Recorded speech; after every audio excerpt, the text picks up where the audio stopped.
السلام علیکم، welcome to my YouTube channel. اس شام میں اپنے دادا جان کے کمرے میں موجود تھا، جہاں وہ ایک خاموش دنیا کے مکین لگتے تھے۔ ان کی زندگی کا واحد ٹھکانہ ان کی کرسی، کتابوں کا پرانا ڈھیر اور دیوار پر ٹکی ہوئی سیاہ سبز مٹی کی وہ عجیب کٹوری تھی۔ میں کامیاب سول انجینئر تھا اور ان دنوں اپنے نئے انتہائی پیچیدہ ریور کراسنگ پروجیکٹ کے نقوشوں میں گم تھا۔ میں نے بڑی فخریہ انداز میں ایک زنگ آلود پرکار اٹھایا جو ہمیشہ دادا جان کی میز پر پڑا رہتا تھا، اور ہنس کر کہا، دادا جان، یہ پرکار، یہ تو 1930 کی دہائی کا تھا۔ میں اب لیزر گائیڈڈ ٹیکنالوجی استعمال کرتا ہوں جو 1 ملی میٹر کی غلطی بھی قبول نہیں کرتی۔ آپ کا دور جہاں ہاتھ سے نقشے بنتے تھے اب قصہ پارینہ ہو چکا ہے۔ دادا جان نے میری طرف دیکھا۔ ان کی آنکھیں جو عام طور پر پرانی یادوں کی دھن میں ڈوبی رہتی تھی ایک دم چمکدار، خوفناک اور ہوشیار ہو گئیں۔ انہوں نے اپنا کمزور ہاتھ میز پر رکھا جہاں میرے جدید نقشے پڑے تھے، اور دبے لہجے میں کہا، فاروق، تم صرف ریاضی اور ٹیکنالوجی دیکھتے ہو۔ تمہیں یہ نہیں معلوم کہ میری یہ نوکری، یہ سارا کیریئر کیوں تباہ ہوا۔ تمہیں یہ بھی نہیں معلوم کہ اس زنگ آلود پرکار کو آخری بار استعمال کرنے والا شخص کون تھا اور وہ کہاں گیا۔ میں نے مذاق میں کہا، کہاں گیا؟ ریٹائر ہو گیا ہوگا دادا۔ دادا جان نے میری بات کاٹ دی۔ ان کی آواز میں ایک ایسا تیکھا اور سرد لہجہ تھا جو میں نے اس سے پہلے کبھی نہیں سنا۔ وہ غائب ہو گیا۔ صرف غائب ہی نہیں ہوا فاروق، وہ ایک نامکمل پل کے نقشے کے ساتھ غائب ہوا، اور اس کے غائب ہونے کی وجہ تمہاری ٹیکنالوجی، تمہارے پیمانے یا تمہاری ریاضی نہیں تھی۔ دادا جان کی یہ بات میرے دل پر لگی۔ مجھے یاد تھا کہ وہ ہمیشہ کہتے تھے کہ انہوں نے جوڑا والی کا وہ تاریخی پل کیوں چھوڑ دیا۔ آپ ہمیشہ اس نامکمل پل کی بات کرتے ہیں، کیا ہوا تھا وہاں؟ مجھے سچ بتائیں دادا، کیا آپ پر کسی غبن کا الزام لگا تھا؟ کیا وہ برطانوی افسر جو آپ کا سپروائزر تھا آپ کو تنگ کرتا تھا؟ دادا جان نے گہری سانس لی۔ ان کی آنکھوں میں ندامت، خوف اور شاید ایک عجیب سی شفقت تھی، جیسے وہ مجھے کسی آنے والے خطرے سے خبردار کر رہے ہوں۔ غبن؟ نہیں بیٹا، اس سے کہیں زیادہ خوفناک۔ جو گیا وہ انسان کا غرور تھا۔ انہوں نے دیوار پر ٹنگی ہوئی مٹی کی کٹوری کی طرف اشارہ کیا جس کے رنگ پر زہر کا سبز دھبا نظر آتا تھا۔ یہ اس زہریلی دیوی کی نشانی ہے جس نے میری زندگی کو ایک نامکمل داستان بنا دیا۔ تمہارے پل کے نقشے دیکھ کر مجھے ڈر لگتا ہے فاروق، ڈر لگتا ہے کہ تم بھی اس سرسراہٹ کو نہ سنو جو آج بھی جوڑا والی کے جنگل میں گونجتی ہے۔ پھر دادا جان نے اپنا سر جھکا لیا اور ان کی آواز ٹوٹ گئی۔ تمہارے لیے وہ پرانا دور ہے، لیکن میرے لیے وہ 1935 کی ایک خون آلود رات ہے۔ میں آج تمہیں وہ راز بتاتا ہوں جس کے لیے میں نے ایک انگریز آفیسر کا قتل چھپایا اور اپنی زندگی ایک مغرور کی طرح گزاری۔ یہ اس وقت کی بات ہے جب میری انجینئرنگ کا علم ایک زہریلے سانپ کے خوف کے سامنے بے بس ہو گیا تھا۔ یہ سن 1935 کی سرگرمیوں کی بات ہے جب پنجاب کے ایک دور افتادہ ضلع شیخوپورہ کی تحصیل ننکانہ صاحب میں واقع ہوا گاؤں جوڑا والی میں غیر معمولی واقعات کا آغاز ہوا۔ یہ وہ زمانہ تھا جب برطانوی راج اپنی جڑیں مضبوط کر چکا تھا اور دیہاتوں کی زندگی آج کے مقابلے میں 1000 درجے زیادہ سست اور پراسرار تھی۔ میرا نام اسیر عالم ہے اور یہ رودات میری جوانی کی ہے جب میں نے لاہور کی میو اسکول آف آرٹس سے فن تعمیر اور نقشہ نگاری کی تعلیم مکمل کی تھی اور نوکری کی تلاش میں تھا۔ میری قسمت نے مجھے برطانوی حکومت کی محکمہ آبپاشی اور عوامی تعمیرات میں ایک جونیئر سروے انجینئر کا عہدہ دلایا۔ میرا پہلا اور اہم ترین ٹاسک تھا دریائے راوی کی ایک پرانی شاخ کے قریب بننے والے ایک نئے پل اور ایک ملحقہ نہر کے نظام کا سروے۔ یہ منصوبہ سرکاری کاغذات میں district relief and infrastructure project کے نام سے درج تھا، اور اس کی تکمیل میرے کیریئر کا سنگ میل ثابت ہو سکتی تھی۔ میں ستمبر کی ایک تپتی ہوئی دوپہر کو جوڑا والی پہنچا۔ یہ نام شاید اس لیے پڑا تھا کہ گاؤں کے گرد چھوٹے بڑے قدرتی جوہر تالاب پھیلے ہوئے تھے جن کے کنارے کیکر اور ببول کے گھنے جنگل تھے۔ محکمہ تعمیرات نے ایک پرانے خستہ حال نالہ بندی کے بنگلے کو ہمارا ہیڈ کوارٹر بنایا۔ بنگلہ جنگل کے کنارے پر تھا اور اس کے چاروں طرف صرف ویرانی اور گھنے درختوں کی خاموشی گواہی تھی۔ میرے ساتھ ٹیم میں کل 15 افراد تھے، 2 سینئر سرویئرز اور ایک نقشہ نگار، ایک اکاؤنٹنٹ، ایک مستری ہیڈ اور باقی مزدور اور چھوٹے عملے کے لوگ۔ ہمارے چیف انجینئر ایک قدرے سخت مزاج اور باتونی انگیز مسٹر چارلز ہینگٹن نے لاہور سے روانگی کے وقت مجھے بڑی تاکید کی تھی، اسیر بیٹا، یہ کام تمہارے لیے ایک امتحان ہے۔ وقت کی پابندی اور ایمانداری کی میں توقع رکھتا ہوں. یاد رکھنا یہ علاقے جنگلی اور پسماندہ ہیں. تمہارا مقابلہ صرف زمین کی نامواری سے نہیں بلکہ مقامی توہمات اور سستی سے بھی ہوگا. میں نے پورے جوش اور ادب سے سر جھکایا تھا اور کہا تھا کہ میں کوئی شکایت کا موقع نہیں دوں گا. بنگلے میں پہنچ کر پہلا کام ٹیم کی رہائش کا انتظام کرنا ہے. بنگلہ بہت بڑا تھا لیکن اس کی چھتیں جگہ جگہ سے ٹوٹی ہوئی تھی اور مٹی کے پلستر اکھڑ چکے تھے. خاص طور پر بارشوں کے موسم کے آثار واضح تھے. میں نے اپنے لیے بنگلے کے مشرقی حصے میں ایک کمرہ منتخب کیا جو قدرے محفوظ تھا. باقی عملے کو مغربی حصے اور صحن میں بنے ہوئے پرانے استبل کے کمروں میں ٹھہرایا گیا. میرے عملے میں لاہور اور ملتان کے علاقوں کے لوگ زیادہ تھے لیکن ایک مقامی سنجیدہ اور کم گو آدمی رحیم بخش ہمارا گائیڈ اور ترجمان تھا. وہ اس گاؤں سے تقریباً 15 کلومیٹر دور ایک چھوٹی سی بستی کا باسی تھا اور جنگل کے سارے راستے اور نشیب و فراز اس کے لیے کھلی کتاب کی مانند تھے.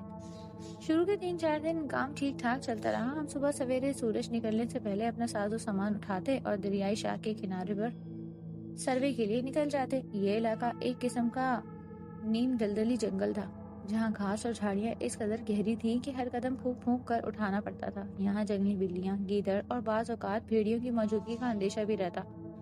مہینوں کے سروے اور پل کی بنیادوں کی کھدائی کے لیے ہمیں تقریباً روزانہ ہی گھنے جنگل کے اندر گہرائی میں جانا پڑتا. مگر جلدی ایک عجیب و غریب کیفیت نے ہمیں گھیرنا شروع کر دیا. یہ کیفیت تھکن یا بیماری سے زیادہ نفسیاتی تھی. کام کے دوران مزدوروں کی رسیوں اور ٹرائی پورٹس کو کوئی نامعلوم چیز کھینچ لیتی. کبھی ہمارے کھانے کے برتن غائب ہو جاتے اور بعض راتوں کو تو ایسا محسوس ہوتا ہے جیسے کوئی سایہ دار شے بنگلے کے پچھواڑے یعنی جنگل کی طرف کی کھڑکیوں کے قریب منڈلا رہی ہے. جب ہم ٹارچ لے کر باہر نکلتے تو وہاں سوائے سرسراتی پتے اور جنگلی جھینگروں کے آواز کے کچھ نہیں ملتا. میں نے اس بات کا تذکرہ رحیم بخش سے کیا تو اس نے گہری سانس لی اور اس کا چہرہ سرد پڑ گیا. اس نے اپنے ہونٹوں کو بھگایا اور نہایت دبے لہجے میں کہا، صاحب یہ جگہ اچھی نہیں ہے. یہ کالے دیوتاؤں کی زمین ہے. یہاں بہت پرانے وقتوں سے ایک جنگلی پیر کا قصہ مشہور ہے. لوگ کہتے ہیں کہ وہ یہاں کسی جنگلی جانور کی شکل میں رہتا ہے اور اس علاقے کی حفاظت کرتا ہے. میں نے مسٹر چارلز ہینگٹن کی نصیحت یاد کی اور رحیم بخش کی بات کو محض توہم پرستی کہہ کر ٹال دیا. میں نے اسے ڈانٹا، رحیم بخش یہ کیسی فضول باتیں کر رہے ہو؟ تم ایک ذمہ دار آدمی ہو. تمہاری ایسی باتوں سے باقی عملے میں ڈر اور سستی پھیلے گی. رحیم بخش خاموش ہو گیا مگر اس کی آنکھوں میں ایک ایسی غیر معمولی خوف کی جھلک تھی جو میں آج تک نہیں بھلا پایا. وہ اپنی بات پر بضد نہ ہوا مگر آئندہ دنوں میں اس کا رویہ بدل گیا. وہ اب کسی بھی سروے پوائنٹ پر اکیلا نہیں جاتا تھا اور ہمیشہ اپنے ساتھ ایک موٹی لاٹھی رکھتا تھا. اس کے چہرے کی مسکراہٹ جو شروع سے کبھی کبھار نظر آ جاتی تھی مکمل طور پر غائب ہو چکی تھی. ایک رات یہ خوف سے نفسیاتی نہیں رہا، یہ جسمانی حقیقت میں بدل گیا. وہ جمعرات کی رات تھی. سورج غروب ہونے تک کئی گھنٹے گزر چکے تھے. بنگلے کے عملے میں سے ایک سب سے جوان لڑکا کریم بخش، جسے لوگ پیار سے کریمہ کہتے تھے، باورچی خانے کے پاس سو رہا تھا. وہ باقی لوگوں سے الگ تھلگ رہنے کا عادی تھا. تقریباً 2 بجے رات کے قریب ایک خوفناک چیخ نے پوری بستی کو ہلا کر رکھ دیا.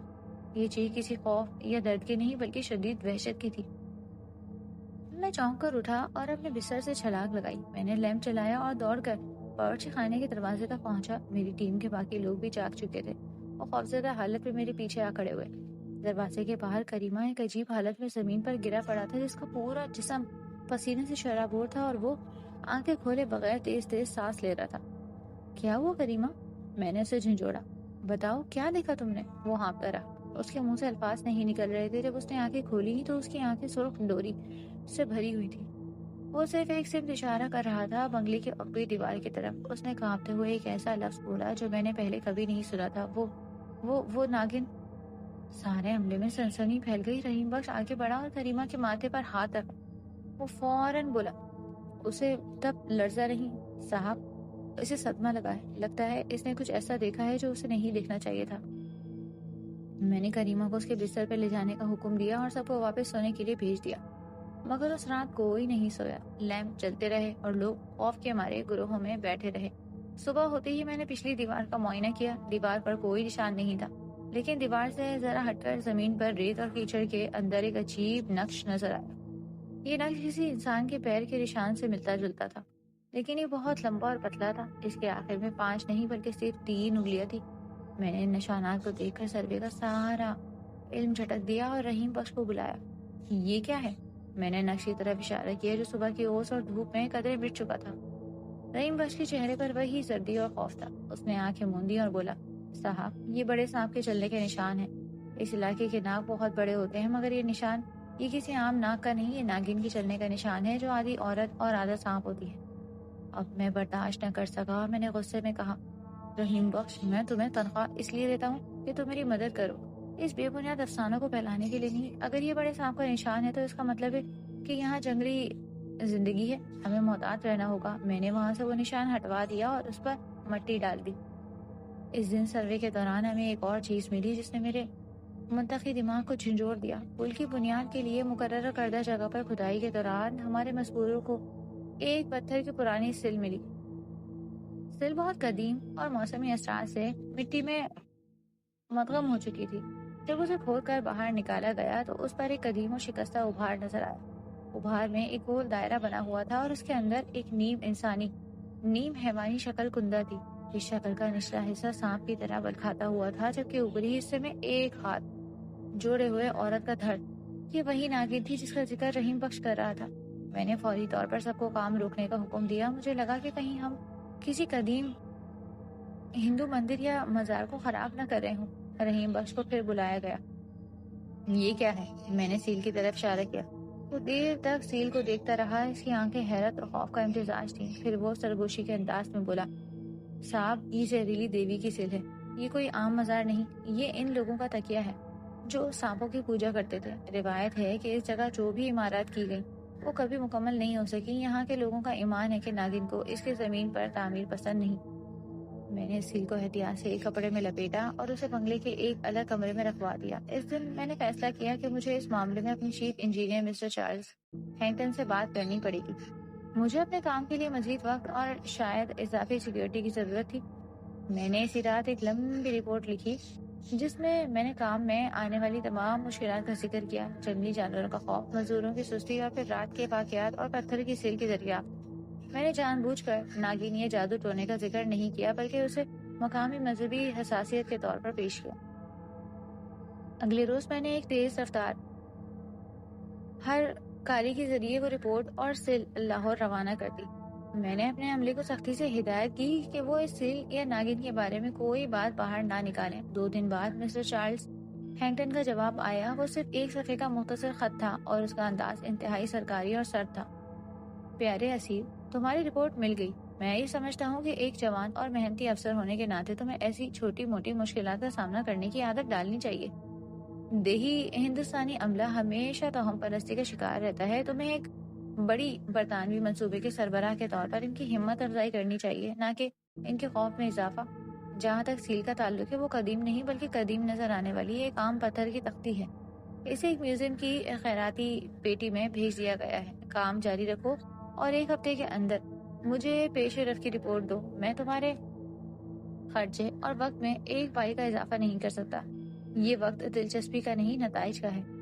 اس خط نے میری کمر توڑ دی۔ میں جانتا تھا کہ مسٹر چارلز ہینگٹن پر سرکاری بجٹ کا بہت دباؤ ہے، لیکن اس نے میری بات کو یوں نظر انداز کر دیا جیسے میں نے کوئی بچکانہ شکایت کی ہو۔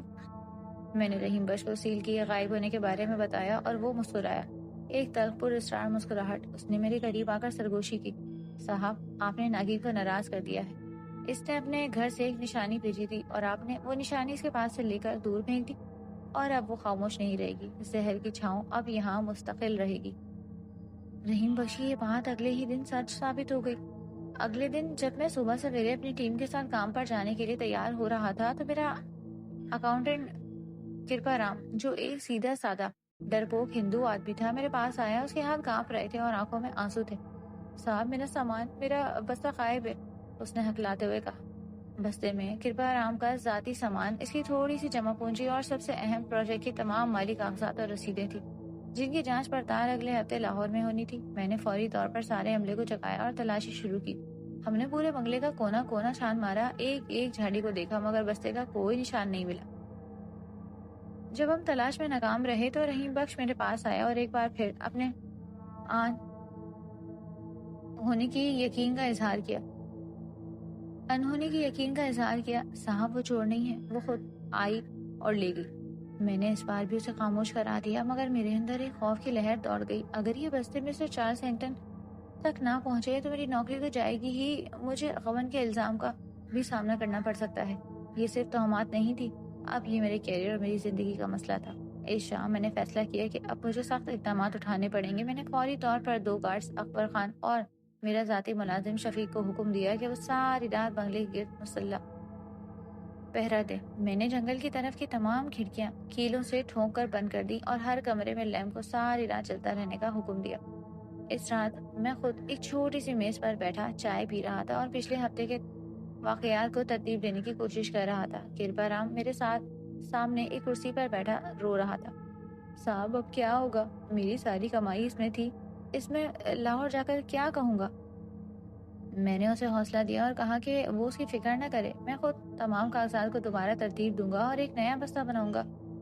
جب گھڑی نے رات کے 3 بجائے تو میری توجہ ایک مدھم آواز نے کھینچ لی۔ یہ آواز صحن کے پچھلے حصے سے آ رہی تھی جہاں استبل کے کمروں میں مزدور سو رہے تھے۔ آواز ایسی تھی جیسے کوئی باریک چیز زمین پر رینگ رہی ہو اور ساتھ ہی کسی لکڑی کی چیز کی آہستہ سے کھسکنے کی آواز۔ یہ آواز بالکل ویسی ہی تھی جیسے کسی رسی کو پتھر پر گھسیٹا جائے۔ میں نے رحیم بخش اور 2 گارڈز کو جگایا۔ وہ سب اسلحہ اور لاٹھیاں لے کر میرے ساتھ صحن میں آئے۔ ہم سب آہستگی سے قدم اٹھاتے ہوئے استبل کے کمروں کی طرف بڑھے۔ ہم جیسے ہی استبل کے دروازے کے قریب پہنچے تو ایک اور دم بخود کر دینے والا منظر دیکھا۔ استبل کے کمرے کا دروازہ جو باہر کی لکڑی کے مضبوط سلیپر سے بند کیا گیا تھا آہستہ آہستہ کھل رہا تھا۔ دروازے پر لگے ہوئے سلیپر زمین پر رگڑ کھا رہے تھے اور دروازے کے اندر سے یہ غیر معمولی ٹھنڈی روشنی باہر کی طرف چھن کر آ رہی تھی۔ یہ روشنی چاند کی نہیں تھی، یہ اس سے کہیں زیادہ سبز اور زہریلی تھی۔ میرے گارڈ اکبر خان نے اپنی بندوق اٹھائی اور چلانے ہی والا تھا کہ رحیم بخش نے اسے خاموش کرایا۔ صاحب آگے مت بڑھو، اندر وہ ہے، اس نے سرگوشی کی۔ ہم نے کمرے کے کھلتے ہوئے دروازے سے اندر جھانکا۔ کمرے کے اندر کا منظر میرے حواس پر ابدی خوف کی مہر لگا گیا۔ کمرے میں زمین پر ایک عجیب و غریب ڈھانچہ نظر آ رہا تھا۔ یہ دراصل کریمہ کا غائب شدہ بستر تھا جو بظاہر ہوا میں لٹک رہا تھا اور اس کے اوپر چاروں طرف ایک عظیم بل کھاتی ہوئی سبز اور سیاہ رنگ کی شے لپٹی ہوئی تھی۔ یہ کوئی عام سانپ نہیں تھا، اس کا سر ایک چھوٹے سے لڑکے کے سر کے جتنا بڑا تھا۔ اس کی آنکھیں عقیق کی طرح زہریلی چمک رہی تھی اور اس کے اوپر 5 بڑے پھن تھے جو ایک تاش کی شکل میں پھیلے ہوئے تھے۔ یہ وہ خوفناک ناگن تھی جسے رحیم بخش دیوی کہتا تھا۔ اور پھر میری نظر اس چیز پر پڑی جو ناگن نے اپنے دم سے پکڑی ہوئی تھی۔ یہ کرپا رام کا غائب شدہ بستہ تھا۔ ناگن نے بستے کو اپنے پھن کے نیچے دبا رکھا تھا اور بستر پر سوئے ہوئے مزدوروں میں سے ایک مزدور غلام رسول کے سینے پہ اپنی دم سے دبائے ہوئے تھی۔ غلام رسول خوف کے مارے جم چکا تھا اور اس کے منہ سے صرف جھاگ نکل رہا تھا۔ ناگن نے بستہ اٹھایا اور اس کی آنکھیں مجھے گھور رہی تھی۔ ایسا محسوس ہوا جیسے وہ مجھے نہیں بلکہ میرے برطانوی آقاؤں کے غرور کو دیکھ رہی ہے۔ اس نے ایک مدھم ہنسی کی آواز نکالی جو انسانی نہیں تھی بلکہ کسی پرانے خشک پتھر کے آپس میں ٹکرانے کی طرح تھی۔ میں نے چیخ ماری، غلام رسول کو چھوڑ دو۔ ناگن نے میری بات کو نظر انداز کیا اور اپنے 5 پان پھیلا کر اس نے ایک عجیب و غریب رقص شروع کر دیا۔ اس کی دم اب بھی غلام رسول کے سینے کو دبائے ہوئے تھی۔ اکبر خان نے ایک لمحے کی بھی تاخیر کیے بغیر اپنی بندوق تانی اور ناگن کے سر کو نشانہ بنایا۔ دھائیں کی آواز گونجی، گولی سیدھی ناگن کے پھن سے ٹکرائی۔ گولی ٹکراتے ہی ناگن کے جسم سے سیاہ خون کا ایک فوارہ نکلا۔ وہ شدید غصے اور وحشت سے چیخی۔ اسی چیخ نے نہ صرف ہم سب کو گونگا کر دیا بلکہ استبل کی چھت کا ایک بڑا حصہ بھی توڑ دیا۔ ناگن نے اپنی گرفت ڈھیلی کی اور غلام رسول کو زمین پر چھوڑ دیا۔ اس کا زہریلا سر جس سے خون بہہ رہا تھا فوراً زمین پر جھکا۔ اس نے بستہ اٹھایا اور ایک آخری زہریلی نظر ہم پر ڈالی، پھر وہ ایک بجلی کی سی تیزی سے کمرے کی پچھلی دیوار کو توڑتی ہوئی ایک سرسراتی آواز کے ساتھ اندھیرے جنگل میں غائب ہو گئی۔ ہم سب دم بخود کھڑے تھے۔ اکبر خان نے کانپتے ہاتھوں سے بندوق کو نیچے کیا۔ وہ بستہ لے گئی تھی۔ تب ہمیں غلام رسول کی یاد آئی۔ وہ زمین پر بے ہوش پڑا تھا۔ رحیم بخش نے اس کا معائنہ کیا اور بولا، صاحب وہ ٹھیک ہے، بس خوفزدہ ہے۔ لیکن اس دن مجھ پر یہ حقیقت واضح ہو گئی کہ معاملہ صرف مقامی توہمات کا نہیں تھا، یہ ایک خوفناک طاقتور حقیقی وجود کا تھا جو ہمارے منصوبے کو ختم کرنے کے در پہ تھا۔ مجھے اپنا کام جاری رکھنا تھا لیکن اب میں جانتا تھا میرا مقابلہ نہر اور پل بنانے سے زیادہ زہر کی چھاؤں سے تھا۔ ناگن کے حملے اور کرپا رام کے بستے کی چوری کے بعد ہماری ٹیم میں جو خوف و ہراس پھیلا اسے لفظوں میں بیان کرنا محال ہے۔ خاص طور پر مزدوروں میں شدید بے چینی تھی اور وہ